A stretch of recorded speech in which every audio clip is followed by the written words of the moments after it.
بسم اللہ الرحمن الرحیم الحمدللہ رب العالمین والصلاة والسلام علی سید المرسلین وعلی آلہ واصحابہ اجمعین اما بعد۔ میرے محترم بزرگوں، عزیزوں اور دوستوں، آج کے خطبے میں اذان کے تعلق سے کچھ باتیں عرض کی گئی ہیں۔ ہم سب جانتے ہیں اذان یہ اسلامی شعائر میں سے ایک ہے، اور اس بات کا اعلان کیا جاتا ہے کہ اب نماز کا وقت ہو چکا ہے۔ رسول پاک علیہ السلام کے زمانے میں جب ابتدائی زمانہ تھا، نماز فرض ہو چکی تھی۔ اب مسئلہ تھا کہ لوگوں کو ایک وقت میں کیسے جمع کیا جائے۔ مختلف رائے سامنے آئی، مختلف صحابہ سے اللہ کے رسول صلی اللہ علیہ وسلم نے رائے پوچھی تھی کہ لوگوں کو کیسے جمع کیا جائے۔ اس وقت زمانے میں بہت سے طریقے رائج تھے۔ کسی نے کہا کہ بانسری بجائی جائے، کسی نے کہا کہ آگ جلائی جائے، کسی نے کہا کہ کوئی آواز لگائی جائے۔ مختلف باتیں سامنے آئیں، لیکن تمام صحابہ کو بھی اس کی فکر تھی، اور خود رسول پاک علیہ السلام اس وقت کے جو بڑے بڑے صحابہ موجود تھے، جو ہمیشہ رسول اللہ کے ساتھ رہنے والے، ان کو بھی فکر لاحق ہو گیا تھا کہ کوئی ایسا طریقہ وجود میں ہونا چاہیے کہ جس میں ہم لوگوں کو ایک نماز کے لیے جمع کریں۔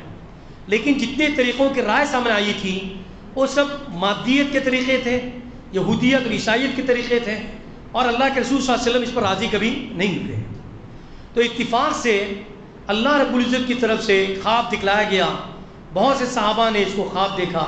حدیث کے اندر موجود ہے کہ دوسرے دن رسول اللہ صلی اللہ علیہ وسلم کی خدمت میں آ کر تمام صحابہ نے، جن لوگوں نے خواب میں دیکھا تھا کہ بجائے ہم بانسری بجانے کے، بجائے ہم آگ جلانے کے، بجائے ہم کوئی آواز لگانے کے، کیوں نہ ہم یہ الفاظ بولیں جن الفاظ کو ہم نے اپنے خوابوں میں دیکھا ہے۔ تو پھر اللہ کے رسول صلی اللہ علیہ وسلم کو بھی یہ خواب بہت پسند آیا، اور یقیناً اس کے اندر اللہ کی بڑائی تھی، رسول اللہ صلی اللہ علیہ وسلم کی شہادت اور ان کی گواہی تھی، اور پھر نماز کی طرف بلانا اور اس کے اندر کامیابی کی طرف بلانا، یہ باتیں موجود تھیں۔ تو پھر رسول اللہ صلی اللہ علیہ وسلم نے اس بات کو طے فرمایا کہ اب ہم لوگوں کو اب بلائیں گے نماز کے لیے، انہیں الفاظ کے ساتھ بلائیں گے۔ تو یہ شریعت کے اندر یہ اذان طے کی گئی، یہ رسول اللہ صلی اللہ علیہ وسلم کی سنت ہے۔ اسی لیے اللہ کے رسول صلی اللہ علیہ وسلم نے فرمایا اذان کیا ہے؟ اذان اللہ کی بڑائی ہے۔ اذان کے اندر جو رسول میں رسالت میں لے کر آیا ہوں اس کی گواہی ہے، اور پھر کامیابی کی طرف آنے کی اس کے اندر دعوت ہے، اور نماز کے آنے کی دعوت ہے۔ تو یہ اذان کی وجہ سے جہاں پر اذان ہوتی ہے وہ علاقہ بڑا نورانی بنتا ہے، وہ علاقہ بڑا روحانی بنتا ہے۔ اس لیے آپ نے دیکھا ہوگا کہ جب اذان ہوتی ہے تو جو کتے جو بھونک کر جاتے ہیں، ایک قسم کی آواز نکالتے ہیں۔ تو کسی سے پوچھا گیا کہ کتا آواز کیوں نکالتا ہے؟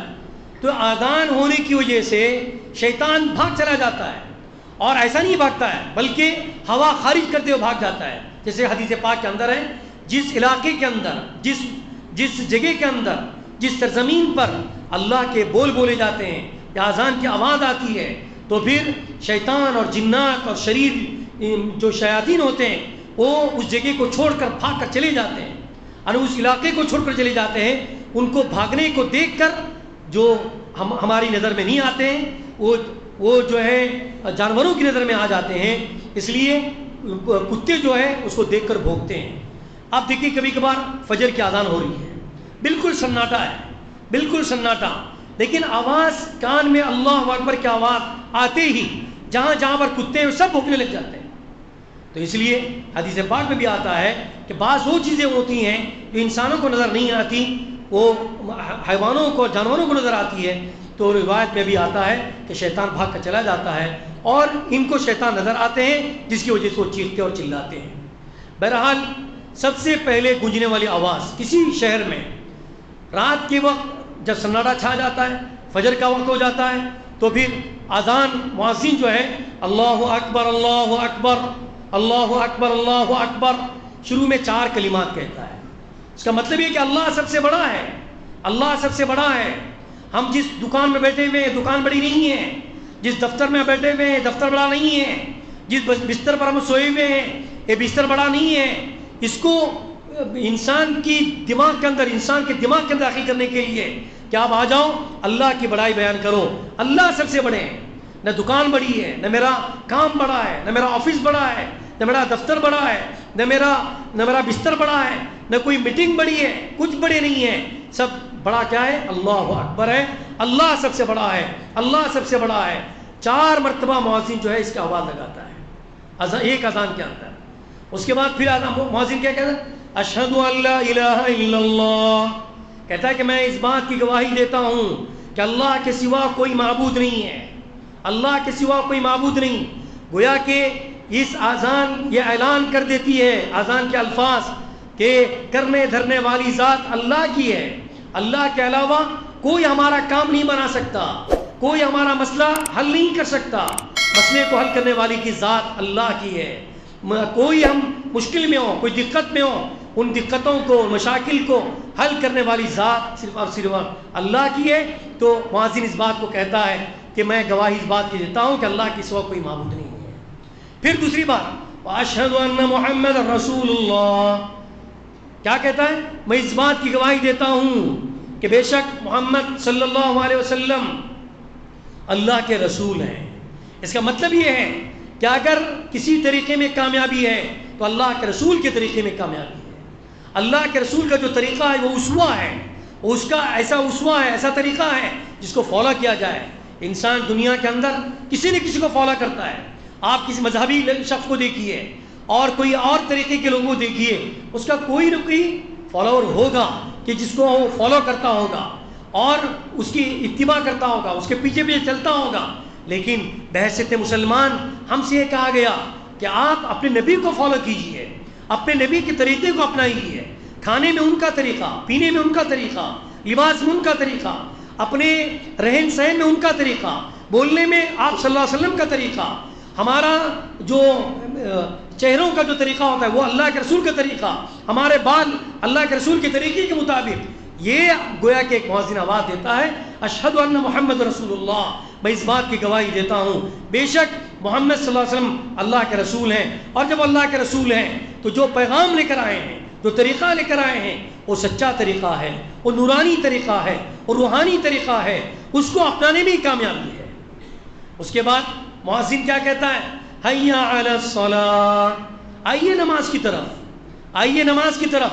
آپ کو معلوم ہے کہ انسان جب کلمہ شہادت کی گواہی دیتا ہے تو سب سے پہلا حکم، ابھی تک دعوت تھی، اللہ اکبر کہنا دعوت، اشہد ان لا الہ الا اللہ کہنا دعوت، اشہد ان محمد رسول اللہ کہنا دعوت، اور حی علی الصلاۃ کہنا یہ بھی احکام ہے کہ اب حکم آ گیا. پہلے دعوت ہے، پھر حکم ہے. پھر حکم کیا آیا؟ آئیے نماز کی طرف، آئیے اللہ کی عبادت کی طرف آئیے اور اپنے سر کو اللہ کے سامنے جھکائیے، اپنے دل کو اللہ کے سامنے جھکائیے اور تسلیم کیجئے کہ اللہ تو ہی بڑا ہے. اور ہمارا سر اگر جھکے گا تو تیرے دربار میں جھکے گا، تیرے در پر جھکے گا. ہمارا یہ سر اور کسی کے آگے نہیں جھکے گا. یہ اذان کہنے والا مؤذن ہم کو اور تمام مسلمانوں کو اس بات کی گواہی دینے کے لیے کہتا ہے کہ اب آئیے نماز کی طرف اور اس عبادت کی طرف آئیے جس کو عظیم الشان عبادت کہا گیا ہے. ایک مسلمان کے درمیان اور کافر کے درمیان فرق کرنے والی چیز اگر کوئی ہے تو نماز ہے. نماز پڑھنے والا مسلمان، نماز چھوڑنے والا کافر. اگرچہ کہ علماء نے اس کو کافر نہیں کہا، میں اس کے بارے میں پہلے بھی آپ سے کہہ چکا ہوں، لیکن اصل فرق کر کے کوئی چیز ہے تو وہ نماز ہے. تو ایک مؤذن کہتا ہے آئیے نماز کی طرف، حی علی الصلاۃ، نماز کی طرف آئیے، تمام چیزوں کو چھوڑیے. آپ جن کو بڑا سمجھ رہے ہیں، اور بہت سے لوگ ابھی بھی موجود ہیں آج کل کی دنیا میں، دیکھیے آپ نماز کے لیے بلا کر ہمارے کام میں حرج پیدا ہوتا ہے. نعوذ باللہ، ایسے والے کہنے والے بھی لوگ موجود ہیں کہ نماز کی طرف دعوت دے کر ہمارے کام میں حرج پیدا ہو رہا ہے. جو کام ہم کو کرنا چاہیے اس کے اندر تھوڑا سا تبدیلی ہو رہی ہے، تھوڑا وقت کی تبدیلی ہو رہی ہے، حرج پیدا ہو رہا ہے، اس کو بھی کہہ رہے ہیں. لیکن اللہ کیا کہتا ہے؟ حی علی الصلاۃ، آئیے نماز کی طرف. اس کے بعد پھر مؤذن کہتا ہے حی علی الفلاح، آئیے کامیابی کی طرف. دنیا کے اندر جتنے لوگ دوڑ دھوپ کر رہے ہیں، سفروں لمبے لمبے سفر کر رہے ہیں، ایک ملک سے دوسرے ملک میں جا رہے ہیں، کسی سے پوچھیے، آپ آفس جانے والے کو پوچھیے، مکتب جانے والے کو پوچھیے، اسکول جانے والے کو پوچھیے، کالج جانے والے کو پوچھیے، ہر اعتبار سے وہ کہے گا میں کامیاب ہونا چاہتا ہوں، میں کامیاب ہونا چاہتا ہوں، مجھے کامیابی مل جائے. اور اللہ کیا کہتے ہیں؟ حی علی الصلاۃ کے بعد کہا حی علی الفلاح، نماز میں کامیابی ہے۔ اس کا مطلب یہ ہے اللہ کے احکامات کو پورے کرنے میں کامیابی ہے۔ اللہ کا احکام پورا کرو گے دنیا کے اندر کامیاب ہو جاؤ گے۔ دنیا ختم ہونے والی چیز ہے اور اللہ کی ذات ہمیشہ باقی رہنے والی چیز ہے، ذات ہے۔ یہ ہم اس بات کے اقرار اپنے اذان میں بھی کرتے ہیں۔ اس لیے کیا فرمایا گیا، آئیے اب نماز کی طرف، آئیے کامیابی کی طرف۔ پھر فجر کی اذان ہوتی ہے تو ایک کلمے کا اور اضافہ کیا گیا۔ کیا کہتا ہے مؤذن؟ سب سوئے ہوئے ہیں، اپنے نرم نرم بستر پر لیٹے ہوئے ہیں اور آرام کر رہے ہیں۔ اس کے بعد اذان مؤذن کہتا ہے الصلاۃ خیر من النوم، نماز نیند سے بہتر ہے، نماز نیند سے بہتر ہے۔ جس نیند میں ہم ماہو ہیں، جس نیند کے اندر ہم پڑے ہوئے ہیں، ہمارے نرم نرم بستر ہم کو اٹھنے نہیں دے رہے ہیں، اللہ رب العزت اپنے مؤذن کی زبان سے ہمارے کانوں تک آواز پہنچانا چاہتے ہیں کہ جہاں پر ہم نرم بستر پر ہیں اس سے بہتر نماز ہے۔ آپ اٹھیے، اپنا بستر چھوڑیے، اپنی بیوی کو چھوڑیے اور اپنے خواہشات کو، اپنے تمناؤں کو چھوڑ کر اللہ کے دربار میں آ جائیے۔ دن میں 5 وقت کی اذان ہوتی ہے، اور اذان کس کے لیے ہوتی ہے؟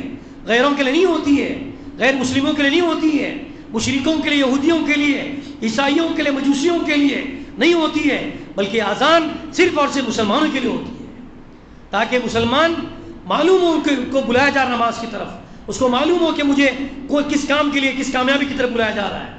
اگر ایسا ہوتا تو ایک اذان ہو جاتی، بس کافی ہو جاتا۔ اور آج کل سب کو معلوم ہے اذان کا وقت کیا ہوتا ہے، ظہر کی اذان کا وقت کب شروع ہوتا ہے، کب ختم ہوتا ہے، عصر کی اذان کا وقت کب شروع ہوا، کب ختم ہوا، مغرب کا اذان، عشاء کی اذان، سب کا نماز کے اوقات سب کو معلوم ہے۔ اس کے باوجود بھی اللہ کے رسول صلی اللہ علیہ وسلم نے اس کو ایک تو اسلامی شعار کہا اذان کو، دوسرا اس کو واجب قرار دیا گیا ہے۔ جہاں پر 2 یا 3 آدمی ہوتے ہیں ان کو چاہیے کہ اذان دے دیں۔ اگر کہیں پر ایسی جگہ پر ہم چلے گئے، ہم نے اذان نہیں سنی ہے، 2 آدمی ہیں، 3 آدمی ہیں، اللہ کے رسول نے فرمایا 2 ہوں 3 ہوں تو تم وہاں پر اذان دو۔ جب اذان کے کلموں پر وہاں پر گونجیں گے تو شیطان جو ہے پیٹ پھیر کر وہاں سے بھاگ چلا جائے گا۔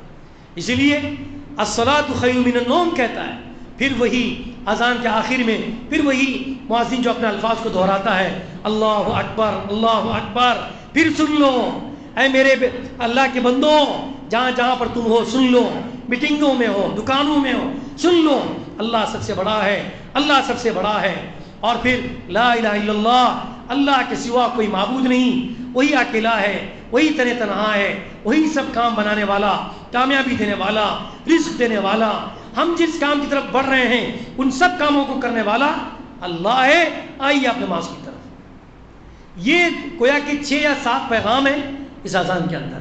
تو اللہ کے رسول نے کیا فرمایا، اگر کوئی شخص ایسے ہی الفاظ کو دہرائے جیسے کہ مؤذن کہتا ہے، اللہ اکبر اللہ اکبر، ہم نے بھی کہا اللہ اکبر اللہ اکبر، اشہد ان لا الہ الا اللہ اشہد ان لا الہ الا اللہ، ہم نے بھی کہا اشہد ان محمد رسول اللہ، حی علی الصلاۃ۔ اس کے جواب میں فرمایا اللہ کے رسول لا حول ولا قوۃ الا باللہ۔ کیا مطلب ہے؟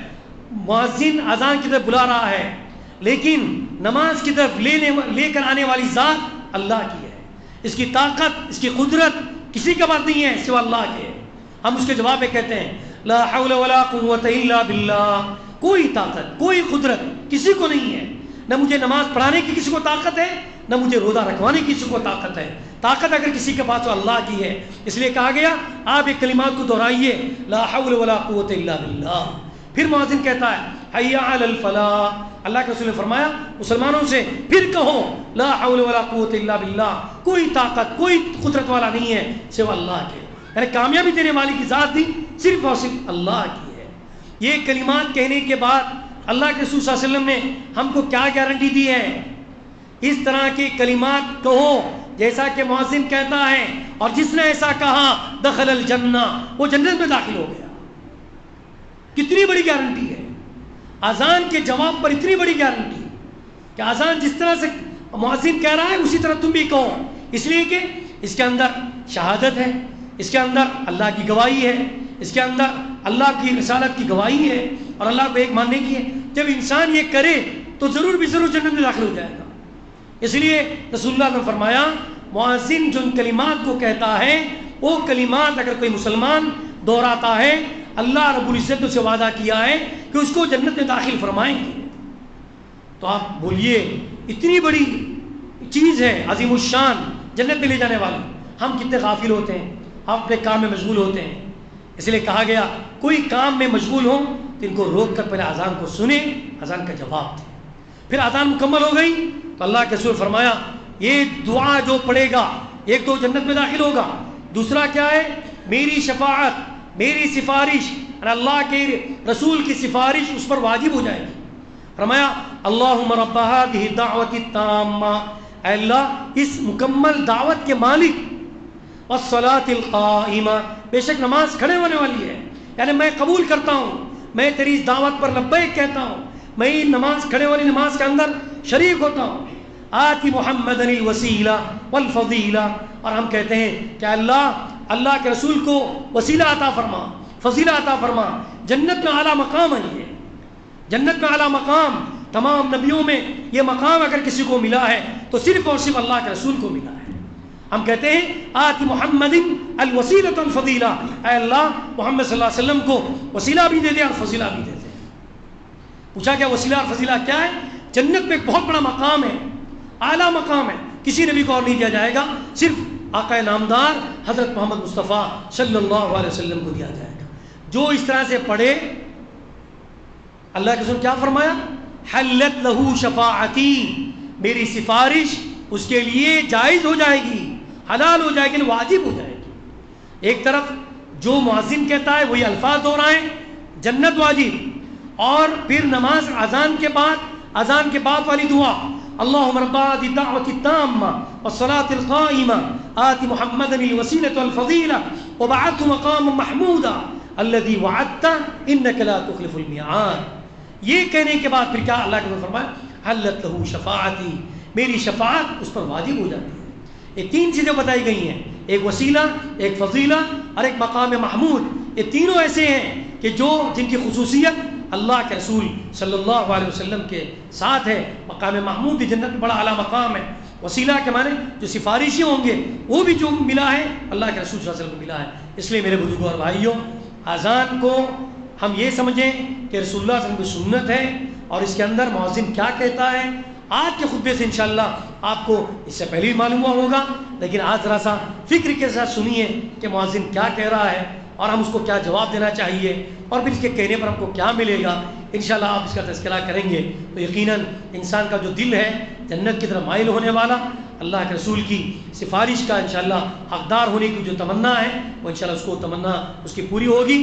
بہرحال ہم کو یہ دونوں کام کرنے ہیں. اللہ کو دعا کرتے ہیں کہ اللہ رب العزت مجھے بھی اور آپ کو بھی اذان کا احترام کرنے کی توفیق عطا فرمائے, اور مؤذن جو کلمات کہتا ہے اس کو دہرانے کی توفیق عطا فرمائے, اور پھر اذان کے بعد کی جو سنت ہے جس سے اللہ کے رسول کی شفاعت ہم پر واجب ہوگی, یہ مختصر سے کلمات ہم کو یاد اور دھیان کے ساتھ پڑھنے کی توفیق عطا فرمائے.